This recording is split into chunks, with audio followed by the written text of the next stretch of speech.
Voi November ni som sang ni som ni pani chonudar thum vel khan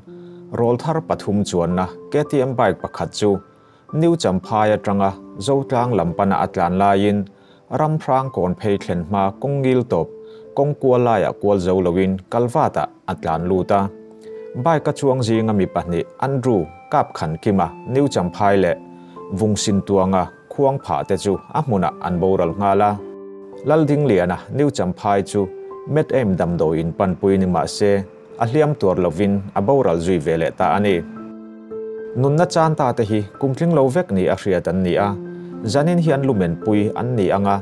naktu ka postmortem tur ni in chumi nuwa anveng thlan muala William an ni ang tuna chuan kan palain New Champhai OMA president puar thang hluna abiak na lo ngai thlaila kan lo hriat danin voin November ni som sang ni som ni pa ni chonu khanin Champhai le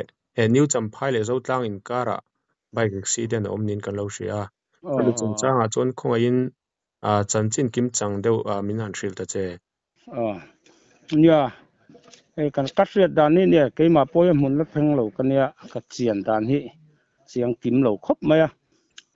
pakhat na hianin vung sian tuang akum som paru kan ya apa hi go khan khaya hi khuang pha lam ania chuan panni na hian lalding liana ania apa thang suan liana hi New Champhai ania chuan pathum na hi Andrew kap khan kima ania apa hi hang zatin pau ania chu damdo ina hen he nia phur chawa postmortem turin ma sepa ni a hi kuang kan la zo lo wangin amuna kan la da chu khuang pha khuwa hi phur phe ngai dona wangin en line postmortem kan di lamo chu an phur phei thei tura kan an ngai tuna an postmortem man hi chuan chu kan din hun deu chu ni ri deu mai a ani chuan an che sual na lai taka kha khongain min thril theingem somi Champhai kongil top e pam wat hen ma deu son ani amo tluanga in kan tia a ma po hianin ne mi pahni pathum lai hian lo chi to salai son angaya bokhan an lo wat la le kong koi hemi kongil ngara to pa hian koi deu hi oma chu chon koi man lo ni ber maya an accident chanai chu pathum an in phuramo chu an tan chak box sia kha control man to lo niang a koi ngai tu mang lo hian an chan phei ve deu thin bokamo chu an speed down mang lo han ta na ka chu lo koi ve sia kong an siam thar hian nuam ve boka te rol tan chuan chu lai chu an tan liama anoi han kalwat a oma private in a sira oma chumi hnuaya tak mai chuan an lut thina mania kan mithima sa te po kha chu tiang deu chia chuan an tan lut ani ber mai na voina vandoina tok ta te hi mi pathum anin phur tina mi pathum anin phura an vain an thita ni hi amuna khan pani khan thi deu nga lamo chu pakhat thi dam doina phur chawa thi vele ta thawni hi enge akhoi lai atenge hliam man nei mu shem ni tukang chi te niam chen ni chu tema lulam te po han so na de wan chen ni chu ne lang lu tuk lo te ne hanin thel lu tuk ala ni lo mo amna ka chon helai han ti zung tu chu chia tala har khop mai hanin kung khani chia ri si lawa postmortem lama tang te kan ngai phak le deu lo chen kan la se lu tuk lo pen hiam lai ka chumo alu ata chen ne puak te po hi theng deu han per moi lo deu mu som deu ta chom thoni mel chu wa mun kan la theng lo wa kuang kan nei lo wang hen kan in chen deu phokot ne pathum lai ne wang khan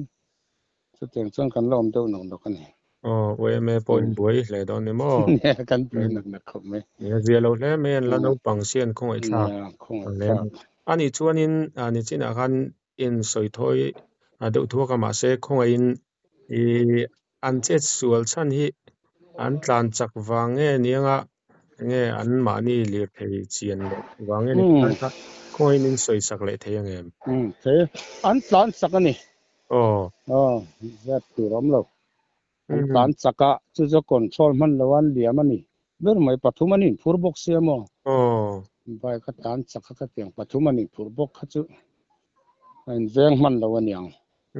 an tan tang de top mai ni chu sami kongil top na samphai kal to nge chu ka relawa kongil top han kha pam then ma khan han koi de om khamo khalai han koi an koi man lo thina tan liam dang a po hi salai so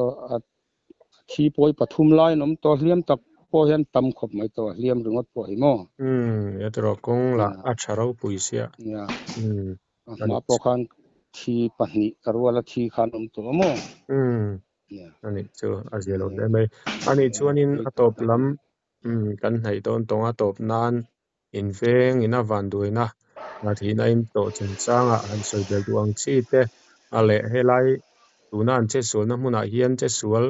an lo om photo thina mi pui te hena cha duang chi te inei chon ko in atop nan min an soi sak le la ani e film khur hiangai kan tia weme te poi kan duty thina helai hi chu nia